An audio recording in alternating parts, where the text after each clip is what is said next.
सुनो, मैंने अपनी फ्रेंड्स के साथ मॉल जा रही हूँ। अच्छा, फिर एक काम कर ले, जरा ये 1 लाख रुपए ना रास्ते में बैंक में जमा करा दी। एक बात बताओ, ये 1 लाख रुपए लेके मैं भाग गई तो? अच्छा, इधर दे जरा, ले तू 2 लाख रुपए हो गए, वापस मत आइयो, वापस मत आइयो, चल चल।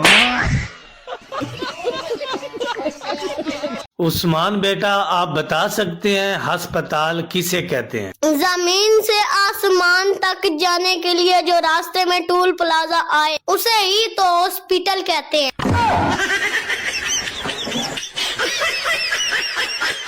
कुछ तो पढ़ी लिखी होगी ये गर्मी, वरना इतनी डिग्री लेकर कौन घूमता है। बाबू, क्या हुआ? मेरी तारीफ करो। बाबू, तुम मेरी नस नस में हो, बस बस में नहीं हो।